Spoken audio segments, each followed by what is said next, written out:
Halo nakama, selamat datang di channel Miss Venova yang akan menemani kamu dengan cerita One Piece yang menarik dan mencengangkan.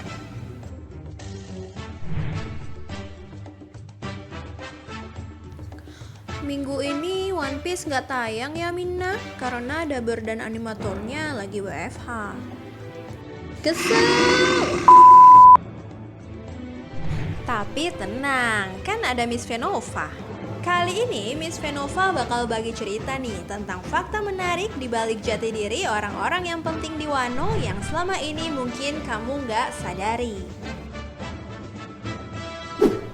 Number 1. Pertama kali Miss Venova lihat kakek nyentrik yang satu ini, rasanya kasihan banget nakama.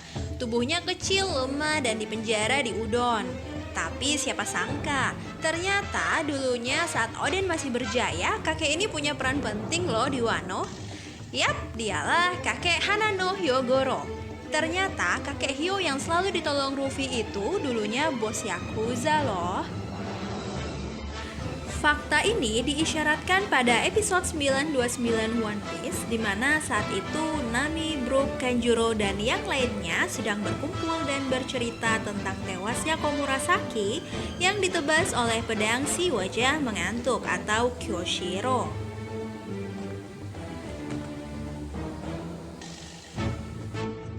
Yang kemudian nih si Kanjuro membandingkan Kyoshiro yang seorang pimpinan Yakuza dengan pimpinan Yakuza 20 tahun yang lalu, yaitu Hanano Hyogoro.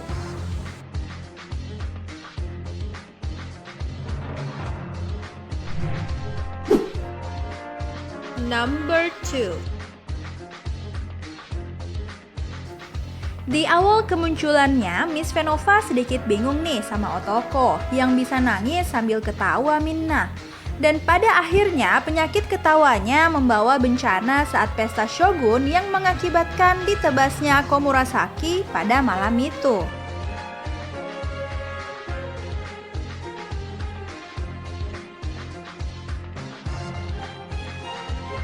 Ternyata kebiasaan tertawa Otoko bukan karena penyakit Minna, tapi ternyata Otoko adalah anak dari Yasu.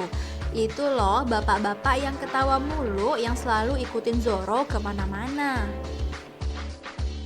Fakta ini terungkap di chapter manga 941. Saat itu Brook menyampaikan ke Zoro, Komurasaki, dan Otoko kalau di ibu kota akan dilaksanakan eksekusi terhadap Yasu, yang mana ternyata Yasu adalah ayah dari Otoko.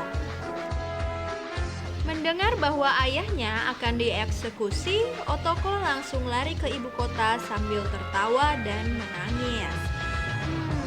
Kasian banget ya Minna.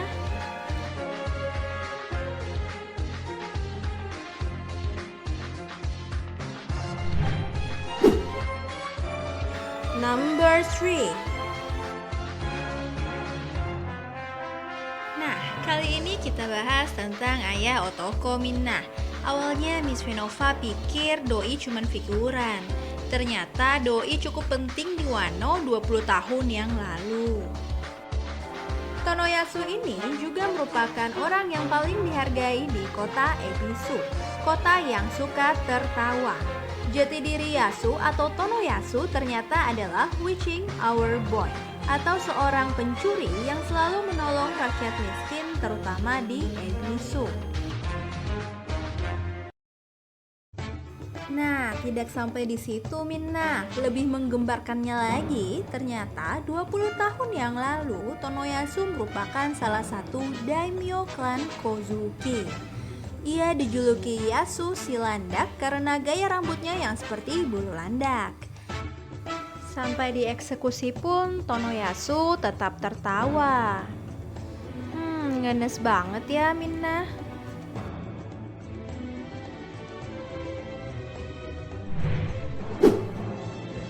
Number 4. Awal kemunculan Komurasaki ini bikin Miss Venova geleng-geleng karena dia disanjung bak putri padahal kerjanya di rumah bordil. Di sini banyak yang berspekulasi kalau Komurasaki adalah Hiyori, adik dari Momonosuke. Dan tebakan ini ternyata benar, Minna. Terjawab pada manga chapter 941 di mana Zoro sudah menyelamatkan Komurasaki dan Otoko. Komurasaki lalu membuka jati dirinya di depan Zoro bahwa ia adalah Hiyori, anak dari Tuan Oden.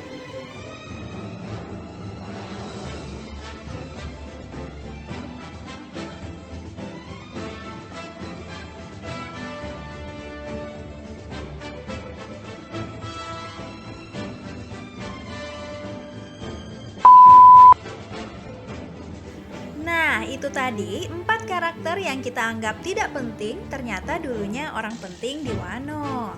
Jangan lupa untuk selalu berlangganan channel Miss Venova ya, Minna, agar kamu selalu mendapatkan fakta dan cerita menarik seputar One Piece.